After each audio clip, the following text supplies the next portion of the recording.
نستعينه ونستغفره ونعوذ بالله من شرور أنفسنا ومن سيئات أعمالنا من يهده الله فلا مضل له ومن يضلل فلا هادي له وأشهد أن لا إله إلا الله وحده لا شريك له وأشهد أن محمدا عبده ورسوله أما بعد. கண்ணியத்திற்குரிய எல்லாம் அல்ல அல்லாஹுவின் நல்லடியார்களே, அல்லாஹுடைய தூதர் நபிகள் நாயகம் ஸல்லல்லாஹு அலைஹி வஸல்லம் அவர்களின் மீதும் அவர்களுடைய சொல் செயல் அங்கீகாரம் ஏற்று தங்களுடைய வாழ்க்கையை அப்படியே அமைத்து கொண்ட சத்திய சஹாபாக்கள் மீதும் சஹாபி தோழிகள் மீதும் அல்லாஹு ரப்புல் ஆலமீன் நம் மீது கடமையாக்கி இருக்கிற ஜும்மாவை நிறைவேற்றுவதற்காக இங்கே குழுமி இருக்கும் நம் அனைவரும் மீதும் அல்லாஹுடைய சாந்தியும் சமாதானமும் என்றென்றும் நின்றென்றட்டுமா. அன்பிற்குரிய சகோதர சகோதரிகளே, நாம் வாழுகிற இந்த சமூகத்தில் தீமைகள் நிறைந்த ஒரு சமூகத்திற்கு மத்தியில் அல்லாஹுடைய பேரருளால் அவனுடைய மார்க்கத்தை அடைந்து அறிந்து அதன் தூய வடிவில் இயன்ற வரைக்கும் பின்பற்றுகிற ஒரு பாக்கியத்தை ரப்புல் ஆலமீன் நமக்கு கொடுத்திருக்கிறான். அல்லாஹுவையும் அல்லாஹுடைய தூதரையும் நம்பிக்கை கொண்டிருக்கக்கூடிய மக்கள் உலகளாவிய அளவில் இருந்து கொண்டிருக்கிறார்கள். உலகத்திலே இஸ்லாமிய மார்க்கம் இரண்டாவது மதமாக அனைத்து சமூக மக்களாலும் பார்க்கப்படுகிறது. ஒரு பெரும்பான்மை சமுதாய மக்கள் பின்பற்றுகிற ஒரு மார்க்கம் தான் அல்லாஹுடைய மார்க்கம் இஸ்லாம். அந்த இஸ்லாம் என்கிற மார்க்க வழிமுறை ஒரு மனிதனுக்கு கிடைப்பது என்பது இறைவனுடைய அருள் அறிவு என்று சொல்லுகிற அளவுதான். வாழ்நாள் முழுவதும் நாம் வாழ்ந்து கொண்டிருக்கிறோம். வருடத்திற்கு ஒரு முறையாவது ஒருவராவது நம்மிடத்தில் வந்து இஸ்லாத்தை ஏற்றுக்கொள்ளுகிறார் என்று நம்மளால் சொல்ல முடியாது என்கிற அளவுதான் நம்முடைய வாழ்வியலில் நாம் சந்தித்துக் கொண்டிருக்கிறோம்.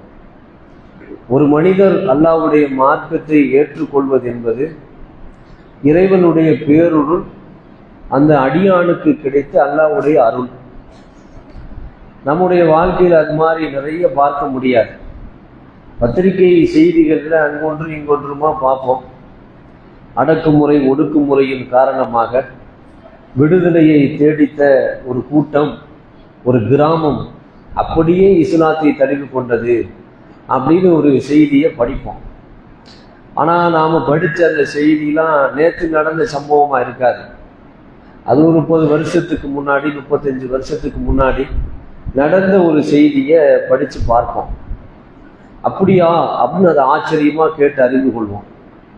எங்கேயாவது வெளிநாட்டில் யாராவது ஒருத்தர், ஒரு நாடாளுமன்ற உறுப்பினர் அல்லது ஒரு மேயர், ஒரு துணை மேயர் அல்லது ஒரு நடனக் குழுவினுடைய தலைவர், வாழ்வியலே தன்னுடைய கேடுகட்ட வாழ்க்கையில் தொலைத்து கொண்டிருந்தவர் திடீரென்று நேர்வழி அடைந்து இஸ்லாத்தை ஏற்றுக்கொண்டேன் என்கிற செய்தியை பார்க்கிற பொழுது, இவ்வளோ பெரிய ஆள் இஸ்லாத்தை ஏற்றுக்கிட்டாரா அப்படின்னு சொல்லி அதை எல்லா மக்களிடத்திலும் நாம் பகிர்வு செய்வோம்.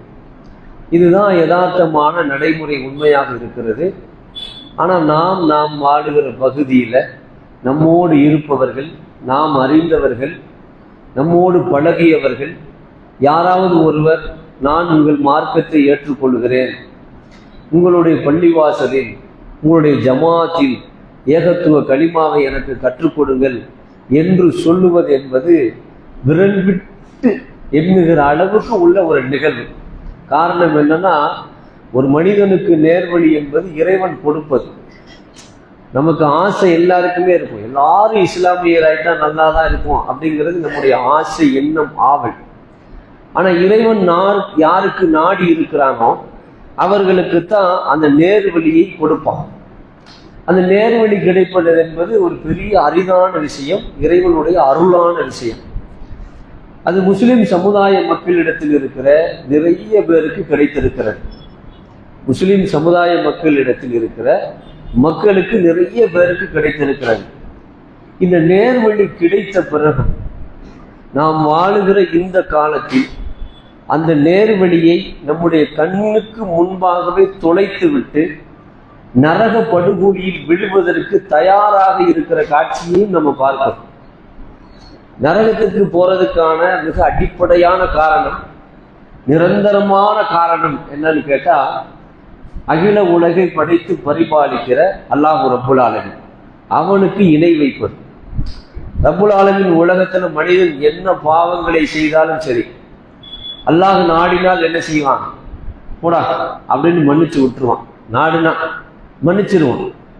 ஆனா அவனுக்கு ஒரு செயலை இணை வைத்து விட்டால், அல்லாஹ்வுக்கு சமமாக வேறு ஒன்றை கொண்டு வந்து வைத்து விட்டால், நம்பிக்கை கொண்டு விட்டால் ரப்புல் ஆலமீன் மன்னிக்கவே மாட்டேன் என்று சொல்லுகிறார். அத்தனை பெரிய பாவத்தை இந்த சமுதாயத்தில் அல்லாஹ்வை நம்புகிறோம், அல்லாஹ்வுடைய தூதரை நம்புகிறோம் என்று சொல்லுகிற மக்கள் செய்கிற காட்சியை நம்ம பார்க்கிறோம். நம்ம இடத்துல ஒரு சிந்தனை இருக்கிறது, தௌஹீதை நாம் அடைந்து விட்டோம். நாம் தௌஹீதை அடைந்த பிறகு உலகமே தௌஹீதா ஆகிவிட்டது என்று நினைத்து விடுகிறோம். அதனால நம்முடைய அழைப்பு பணியில் மிகப்பெரிய ஒரு அலட்சியத்தை பார்க்க முடியும். ஷிர்க் ஒரு பாவம் என்பதை சொல்லுவதில் கவனக்குறைவு நம்மிடத்துல பார்க்க முடியும். ஷிர்க் ஒரு பாவம் அப்படிங்கிறத இன்றைக்கு இந்த நாளில் நான் அதிகாலையிலிருந்து இரவு முழுவதும் எத்தனை மனிதருக்கு சொல்லி இருப்பேன் என்று தௌஹீதை அடைந்தவர்களிடத்தில் கேள்வி கேட்டால் யாருக்குமே சொல்லல என்கிற அளவுதான் விடை இருக்கும். அப்ப நம்முடைய மனநிலை எப்படி மாறி இருக்கிறது அப்படின்னு சொன்னா, நாம் தௌஹீதை அடைந்து விட்டோம், தௌஹீதை நம்பிக்கை கொண்டவர்கள் பெருகிவிட்டார்கள், அதனால் தௌஹீதை சொல்ல வேண்டிய அவசியமில்லை என்கிற நிலைப்பாட்டுக்கு ஒரு பெரும்பான்மை மனப்போக்கு நம்மிடத்தில் வந்த காரணத்தினால் ஷிர்க்கை ஒழிப்பதில் நமக்கு அக்கறையின்மை ஏற்பட்டிருக்கிறது என்பதுதான் யதார்த்தமான உண்மை. ஆனா ஷிர்க் ஒழிஞ்சிருச்சா இந்த சமுதாயத்துல? இந்த சமுதாயத்தில் ஏற்பட்ட ஷிர்க்கை ஒழிக்க வேண்டும், உலக மனிதர்களிடத்தில் ஏற்பட்டிருக்கிற ஷிர்க்கை ஒழிக்க வேண்டும். அந்த ஷிர்க்கை எல்லாம் ஒழித்து ஏகத்துவத்தை நிலைநிறுத்த வேண்டும். அந்த ஏகத்துவத்தை நிலைநிறுத்துவதற்குத்தான் ஒவ்வொரு இறை தூதர்களும் இந்த பூமியிலே அவதானித்தார்கள் என்பது நாம் அனைவரும் அறிந்த விஷயம். ஆனா அந்த ஷிர்க் இந்த சமுதாயத்துல ரொம்ப சாதாரணமா அப்படி புறையோடி போயிருக்கிற காட்சியை பார்க்கணும். இதையெல்லாம் சொல்ல வேண்டிய அவசியம் இல்லை என்கிற சிந்தனை நமக்கு உருவாகி இருக்கிறது அப்படிங்கிறது தான் ஆச்சரியமான விஷயம். வருஷம் நாம சொல்ற கூட்டம் குறைஞ்சிருச்சு அப்படின்னு. எங்க கூட்டம் குறைஞ்சிருச்சு?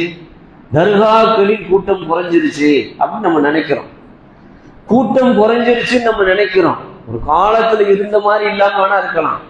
ஷிர்க் ஒளிஞ்சிருச்சா அப்படின்னு கேள்வி கேட்டா ஒளியல என்கிறது தான் நம்ம இடத்துல பதில் இருக்கு.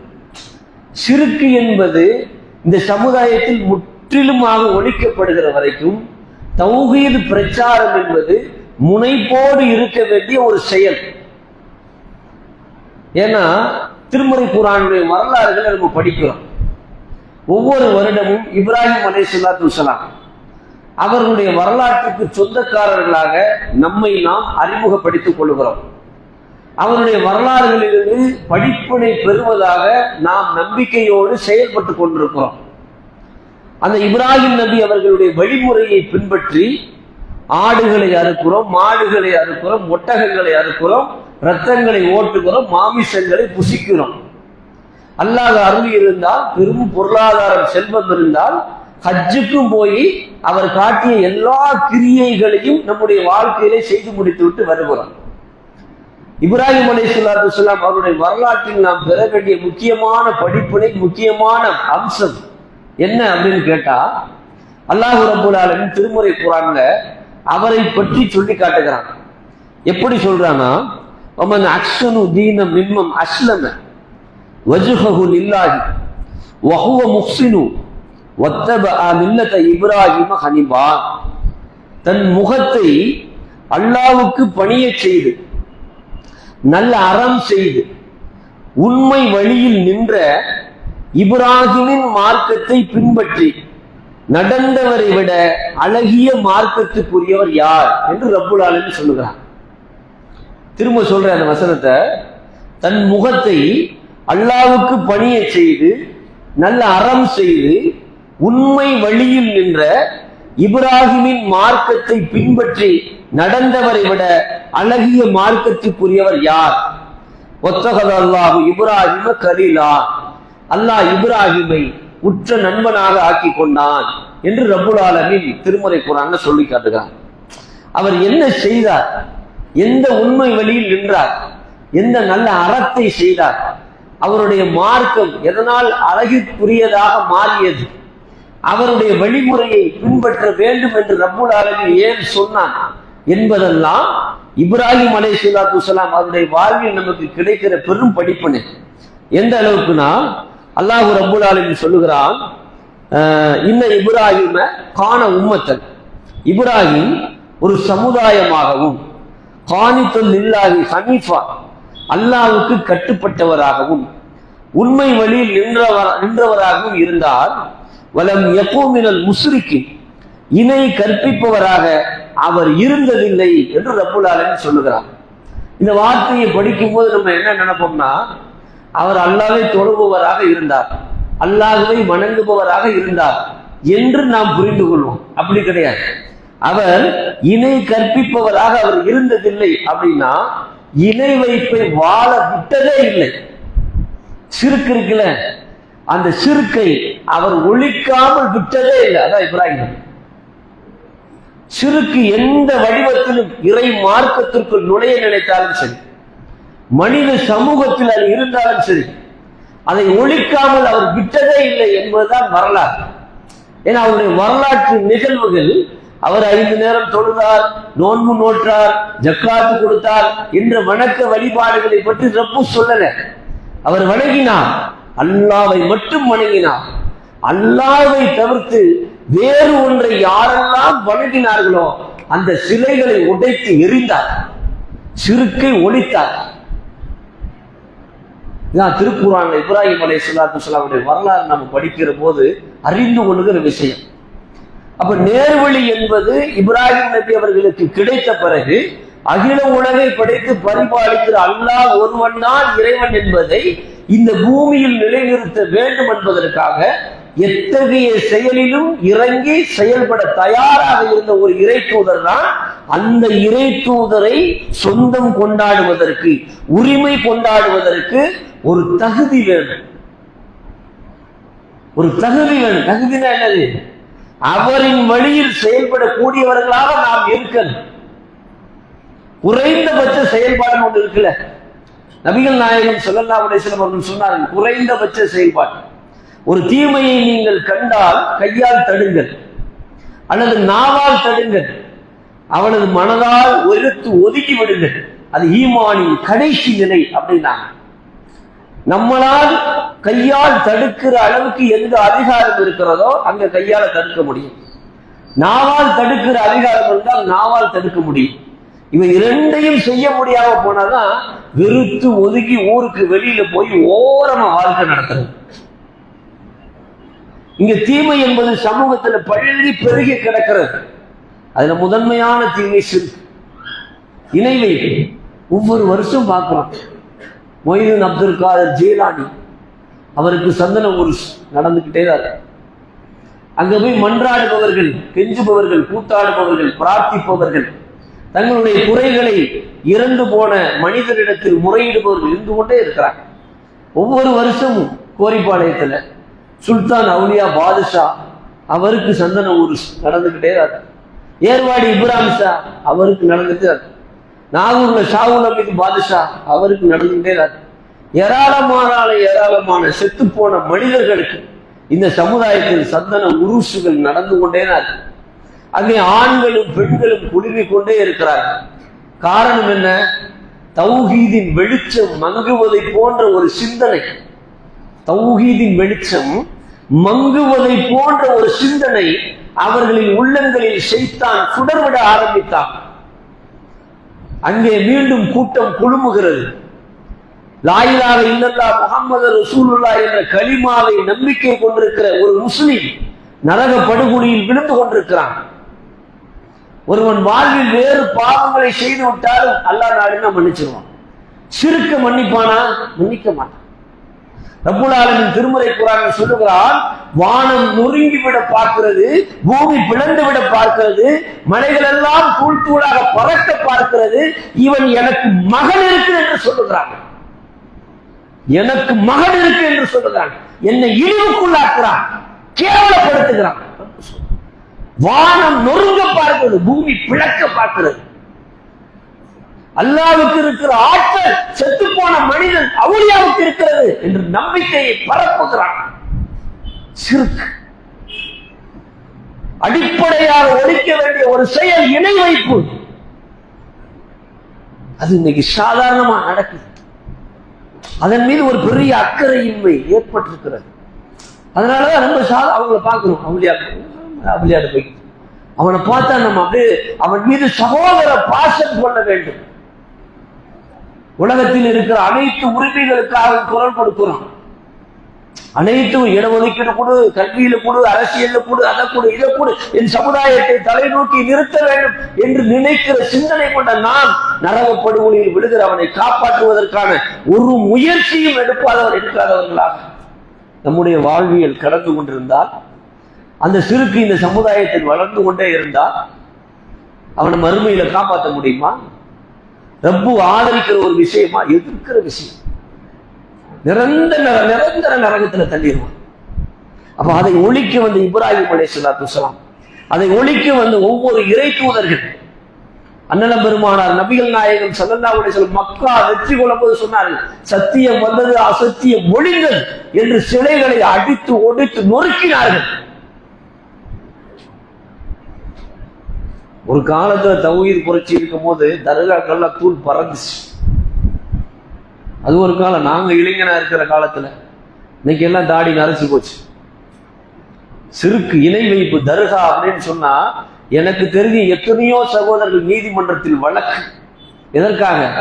படைத்தவனை விட்டு விட்டு படைக்கப்பட்ட இறந்து போன மனிதனிடத்தெல்லாம் நீங்கள் பிரார்த்தனை செய்கிறீர்கள், அவர்களுக்கு கேட்பதற்கு சக்தி இருக்கிறதா, பார்ப்பதற்கு சக்தி இருக்கிறதா, நீங்கள் கேட்டால் பதிலளிக்கிற ஆற்றல் இருக்கிறதா என்று அடித்து உடைத்த எத்தனையோ சகோதரர்கள் நான் அறிந்து வழக்கு போடப்பட்டு சிறைச்சாலை சென்று நீதிமன்றத்திலே வழக்கு தொடுத்து வாழ்க்கையை நடத்தி கொண்டிருந்தார்கள் இப்ராஹிம் நபியுடைய வழியில். இன்னைக்கு அப்படி இருக்குதா? இளைஞனிடத்தில் இறைவன் என்கிற ஆற்றல், பண்பு, நம்பிக்கை, எண்ணம் இல்ல, சமுதாயத்தில் இல்ல. இறைவனை பயப்பட வேண்டும் என்கிற எண்ணம் குறைந்து போயிருக்கிறது. உலகத்தின் வாழ்க்கை ஒரு மாயை நம்மை மயக்கி கொண்டிருக்கிறது. அந்த மயக்கத்தின் வழியில் நம்முடைய வாழ்வியலை செலுத்திக் கொண்டிருக்கிறோம். இறை அச்சத்திற்கு எதிரான ஒரு வாழ்க்கையை தொடர்ந்து கொண்டிருக்கிறோம். அல்லாஹ்வுடைய ஆலயத்திலிருந்து பாங்கு சொல்லப்பட்டால் அவனை தொழுவதற்கு மறுக்கிற ஒரு கூட்டமாக உருவாகி கொண்டிருக்கிறோம். அதற்கு காரணம் என்ன? இந்த சமூகம் நம்மை சுற்றி அமைக்கப்பட்ட வடிவம், தீமைகள் நிறைந்த இந்த சமூகம்.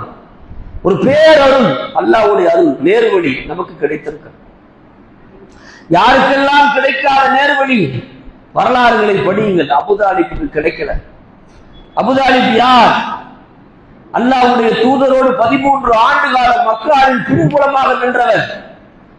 நபிகள் பெருமானார் ஸல்லல்லாஹு அலைஹி வஸல்லம் அவர்கள் அல்லாஹ் ஒருவன் தான் இறைவன், இந்த சிலைகளுக்கு லாத்து உஸ்ஸாவுக்கு எந்த சக்தியும் இல்லை என்று சொன்ன அல்லாஹ்வுடைய தூதருக்கு பின்புலமாக நின்று அபூதாலிபுக்கு கிடைக்கவில்லை நேர்வழி. அல்லாஹ்வுடைய வேதத்தை படிக்காத, தூதரின் வழிமுறையை படிக்காத நமக்கு கிடைச்சிருக்கு. குர்ஆனை படித்தவர்கள் எத்தனை பேர்? நபிமொழிகளை படித்தவர்கள் எத்தனை பேர்? தூதரின் வாழ்வியல் முறையை அறிந்து கொண்டு இஸ்லாத்தை ஏற்றுக்கொண்டவர்கள் எத்தனை பேர்? பாரம்பரிய முஸ்லிம்கள், என் பெற்றோர்கள் முஸ்லிம்கள், நான் முஸ்லிம், கிடைச்சிருக்கு நேர்வழி. அந்த பாலாக்கலமா? ஒரு நேர்வழி அடைவதற்காக ஒருவன் இஸ்லாத்திற்கு வருவதற்காக எத்தனை சிரமங்களை மேற்கொள்ளுகிறான். ஒருவன் இஸ்லாத்திற்கு வருவதற்கு அவன் உலகத்தில் இருக்கிற அனைத்து வேத நூல்களையும் படிக்கிறான். பைபிள படிக்கிறான், இந்து மத வேத நூல்களை படிக்கிறான், அங்க சீக்கிய வேத நூல்களை படிக்கிறான், யூதர்களுடைய நூல்களை படிக்கிறான். ஒவ்வொரு வேத நூல்களும் இந்த உலகத்தில் என்னை கருத்தை சொல்லுகிறது என்பதை பார்க்கிறான், படிக்கிறான், ஆய்வு செய்கிறான், திருமறை குர்ஆனை படிக்கிறான், பிறகு இஸ்லாத்தை ஏற்றுக்கொள்கிறான். நாம் எதை படிச்சோம்? எதை ஆய்வு செஞ்சோம், எதை தெரிந்து கொண்டோம், எதை அறிந்து கொண்டோம்? எங்க அத்தா அப்துல் காதர், நான் அஷ்ரப் அலி, அவ்வளவுதான், வேற ஒண்ணுமே இல்லை. இது எவ்வளவு பெரிய பாக்கியம்! சிரமமின்றி கிடைத்திருக்கிற இந்த நேர்வழியை ரொம்ப சர்வசாதாரணமா கொண்டு ஒரு தர்காக்களில் திளைக்கிற ஒரு கூட்டத்தை நம்ம பார்க்கிறோம்னா இவர்களை காப்பாற்றுவது யார்? யாருக்கு ரப்பு நேர்வழியை கொடுத்திருக்கிறானோ அவர்கள் தான் அதை மக்களிடத்தில் எடுத்து சொல்லணும். அட பாவி, அல்லாவை விட்டுட்டு அங்க போய் கேட்காது. நபிகள் நாயகம் ஸல்லல்லாஹு அலைஹி வஸல்லம் அல்லாஹ் சொல்றான், நபியே, இறந்தவர்களை ஒருபோதும் உம்மால் செவி ஏற்க வைக்க முடியாது. இறைவனிடத்திலிருந்து வகி வருகிற ஒரு இறை தூதர் 23 ஆண்டு காலம் ரப்புல் ஆலமீன் அல்லாஹ்வுடைய தூதருக்கு ஜிப்ரீலின் மூலமாக திருமறை குர்ஆனத்து வசனத்தை அள்ளிக்கொண்டே இருக்கிறான். அந்த இறை தூதருக்கு ரப்புல் ஆலமீன் சொல்கிறார், நபியை, இறந்தவர்களை உம்மால் ஒருபோதும் செவியேற்க செய்ய முடியாது. நம்ம போய் கேட்டா எப்படி அவருக்கு கேட்கும்? நம்ம போய் கேட்டோம்னா மொய்தீன் அப்துல் ஜெயிலானிக்கு கேட்குமா? ஷாகுல் அமீது பாதுஷாவுக்கு கேட்குமா? அவர்கள் எல்லாம் எதற்கு வந்தார்கள்? வரலாறு படிச்சு பாருங்க. அவர்கள் எதற்கு வந்தார்கள்? திவான் அப்படின்னு ஒரு எழுத்தாளர் அவர் எழுதியிருக்காரு. இந்த இங்கெல்லாம் பெருசு பெருசா அடக்கம் பண்ணி வச்சு தர்காக்கள்ல புதைச்சு வச்சதா சொல்லி விழா எடுத்து கொண்டிருக்கிறானோ அந்த பெயர்களில் உள்ளவர்கள் எல்லாம் இந்த சமூகத்தில் மார்க்கத்தை சொல்ல வந்த மக்களை அப்படியே நெடுஞ்சான் கிடையாக படுத்து கிடத்து புதைச்சு வச்சு அவங்கள்ட்ட போய் பிரார்த்தனை செய்ய ஒரு சமுதாயத்தை உருவாக்கி வச்சிருக்காங்கன்னா அப்ப இந்த சமுதாயத்தின் சிறுக்கு எப்படி உள்ள புகுந்திருப்பார்? ரசூல் ஸல்லல்லாஹு அலைஹி வஸல்லம் சொன்னாங்க, ஒருபோதும் உங்களை இணை வைக்க முடியாது. சகாபாக்கள் சொன்னாங்க, வேறு வழிகளில் செய்தான் உங்களை வழிகெடுப்பான். இப்ப வேறு வழிதான் இதெல்லாம். அப்ப இந்த பெரும்பாவம் இன்ன சிறுக்க நல்முன்னாலி அநியாயத்துல பெரிய அநியாயம் அகில உலகை படைத்து பரிபாலிக்கிற அல்லாஹ்வுக்கு இணை வைப்பது. அப்ப அந்த இணை வைப்பு என்கிற பாவம் ஒழிக்கப்பட வேண்டிய ஒன்று. இது ஒரு விஷயம். இன்னொன்று என்னன்னா, நம்ம மனநிலைகளில் ஒரு மாற்றம் ஏற்பட வேண்டிய ஒன்று இருக்குது. என்ன மனநிலையில ஒரு மாற்றம் அப்படின்னு சொன்னா, ஒரு வாரம் மார்க்க சொற்பொழிவுகளை நம்ம கேட்குறோம். கேட்கும்போது அவர் என்ன தலைப்புல ஆரம்பிக்கிறாரு அப்படின்னு பார்க்கறது. ஆரம்பிச்ச உடனே, ஓ இன்னைக்கு சிறுக்கு, சரி சரி, இன்னைக்கு இவர் என்ன செய்ய போறாரு, 1/2 மணி நேரம் இணை வைப்பை பத்தி பேச போறாரு அப்படின்னு ஒரு புரிதல் வந்துடும். சரி, என்ன சொன்னாலும் சரி, சிறுக்கை பத்தி தானே சொல்ல போறாப்புல. விபச்சாரம், ஓ இன்னைக்கு டாபிக் விபச்சாரம், சரி இன்னைக்கு விபச்சாரத்தை பத்தி பேச போறாப்புல. மது, இன்னைக்கு மதுவை பத்தி பேச போறாரு, அவ்வளவுதான், 1/2 மணி நேரம். ரைட். ஒரு கண்டென்ட் தலைப்பின் அந்த கருத்தை உள்வாங்கிட்டு சொல்லப்படக்கூடிய செய்திகளில் எல்லாம் அலட்சியம் காட்டுவது. 1/2 மணி நேரம் பேசுகிற அந்த செய்திகள் இருக்குல்ல, அதுல பூரா என்னன்னா கவனம் இல்லை. நீ 1 மணி நேரம் பேசினாலும் சிறுக்கை பத்தி தான் பேச போற, நீ 1/2 மணி நேரம் பேசினாலும் மதுவை பத்தி தான் பேச போற, 1 மணி நேரம் பேசினாலும் விபச்சாரத்தை பத்தி தானே பேச போற. விபச்சாரம் செய்யக்கூடாது, அவ்வளவுதானே. செயல், வாழ்க்கையில் என்ன வேணும்னா செயல் வேணுங்க, செயல் வேணும். சொல்லப்படக்கூடிய செய்தி வாழ்வியலில் செயலை உருவாக்க.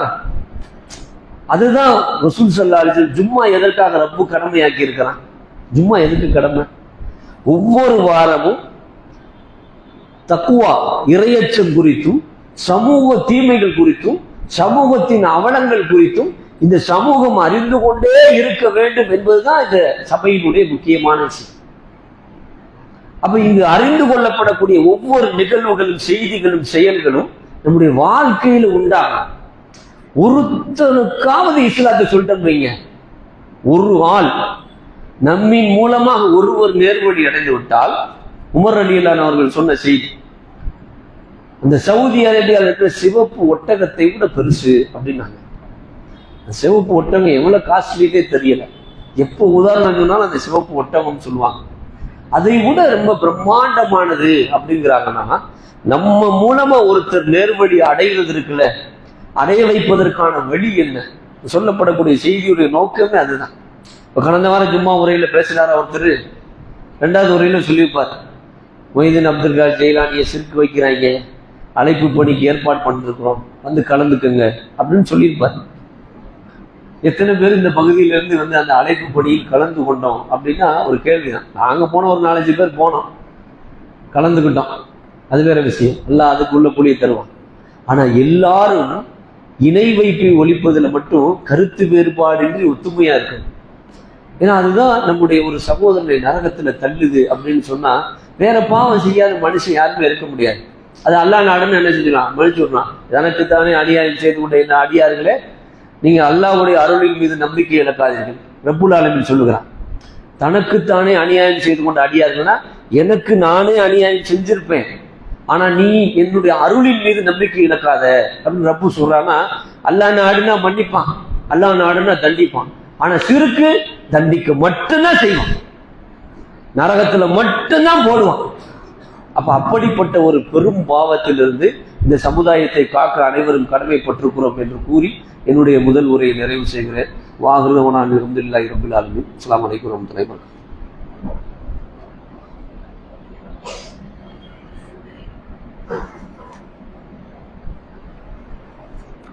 அல்ஹம்துலில்லாஹ். அநேகருக்குரிய சகோதர சகோதரிகளே, அபூதர் ரலியல்லாஹு அன்ஹு அவர்கள் அறிவிக்கக்கூடிய ஒரு செய்தி, முஸ்லிம்கள் இடம்பெறக்கூடிய ஒரு செய்தி. அதில் நபிகள் நாயகம் ஸல்லல்லாஹு அலைஹி வஸல்லம் அவர்களை பார்க்கிறதுக்காண்டி அபூதர் ரலியல்லாஹு சொல்லக்கூடிய நபித்தோழர் வர்றார். வந்து பார்க்குறாரு, நபிகள் நாயகம் ஸல்லல்லாஹு அலைஹி வஸல்லம் அவர்கள் உறங்கி கொண்டிருக்கிறாங்க. அப்போ அவர் சொல்கிறார், வெண்ணிற ஆடை அணிந்து அல்லாஹ்வுடைய ரசூல் அவர்கள் உறங்கி கொண்டிருந்தார்கள், அவர்களை எழுப்ப வேண்டாமே என்று நான் திரும்பி சென்று விட்டேன் அப்படிங்கிறார். திரும்ப கொஞ்ச நேரம் கழித்து வர்றார். அந்த ரசூல் ஸல்லல்லாஹு அலைஹி வஸல்லம் மீண்டும் உறங்கி கொண்டிருந்தார்கள், நான் மீண்டும் திரும்பி சென்று விட்டேன் அப்படிங்கிறார். மூன்றாவது முறையாக வந்து பார்க்கிறார், அல்லாஹ்வுடைய ரசூல் அவர்கள் உறங்கி கொண்டிருந்தார்கள், நான் மீண்டும் திரும்பி சென்று விட்டேன். நான்காவது முறையாகவும் சந்திக்கிறதுக்கு வராங்க. அப்போ ரசூல் ஸல்லல்லாஹு அலைஹி வஸல்லம் எழுந்து அமர்ந்திருந்தார்கள். அப்போ அவர்களை நான் பார்த்தேன், சலாம் சொன்னேன். அல்லாஹ்வுடைய ரசூல் அவர்கள் அபூதரை அழைத்து தனக்கு அருகாமையில் பக்கத்தில் உட்கார வைத்துக் கொண்டார்கள். உட்கார வைத்துக் கொண்டு நபிகள் நாயகம் ஸல்லல்லாஹு அலைஹி வஸல்லம் அவர்கள் சொன்னார்கள், லா இலாஹ இல்லல்லாஹ் முஹம்மது ரசூலுல்லாஹ் என்ற கலிமாவை நம்பிக்கை கொண்டு எவர் ஒருவர் தன்னுடைய வாழ்க்கையில் இணை வைக்காமல் இருக்கிறாரோ அவர் சொர்க்கம் புகுவார் அப்படின்னாங்க. அப்போ உடனே அவர் கேட்கிறார், விபச்சாரம் பண்ணாலுமா, திருடுனாலுமா அப்படிங்கிறார். ஆமாம், விபச்சாரம் பண்ணாலும் திருடுனாலும் லா இலாஹ இல்லல்லாஹ் முஹம்மது ரசூலுல்லாஹ் என்ற கலிமாவை நம்பிக்கை கொண்டு எவர் ஒருவர் இணை வைக்காமல் இருக்கிறாரோ அவர் சொர்க்கம் புகுவார் அப்படின்னு ரசூலை திரும்ப சொல்றாங்க. அவருக்கு மேலும் ஆச்சரியம், விபச்சாரம் பண்ணாலுமா திருடுனாலுமா அப்படிங்கிறார். அப்பவும் ரசூல் சொல்றாங்க, ஆமாம், கலிமாவை நம்பிக்கை கொண்டு இணை வைக்காமல் இருந்தால் அவர் சொர்க்கம் புகுவார் அப்படின்னு சொல்றாங்க. மூணாவது முறையா அவர் ரொம்ப பெருசா அதை புரிஞ்சு வச்சிருக்கிறார். மூணாவது முறையா விபச்சாரம் பண்ணாலும் திருநாளுமா சொல்றீங்க அப்படின்னு கேட்கிறாரு. உன் மூக்கின் மீது மண் கவ்வட்டும் அப்படிங்கிறார். நீ வெறுத்தாலும் சரி அவர் சொர்க்கம் போவார்.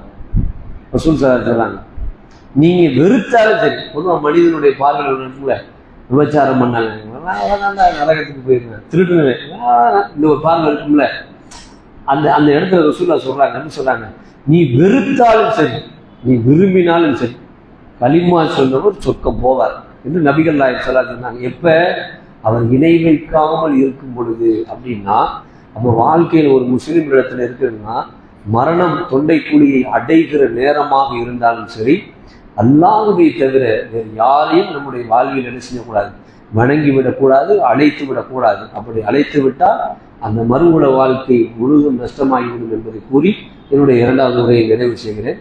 வெளியில் சகோதரர்கள் மருத்துவ உதவிக்காக துண்டு எழுதி நிற்பாங்க, தாராளமாக வணங்குங்க. மதுரை மாவட்டத்தில் இளைஞர் எழுச்சி மாநாடு வண்டியூர் டோல்கேட் பக்கத்தில் ஏற்பாடு செஞ்சுருக்காங்க.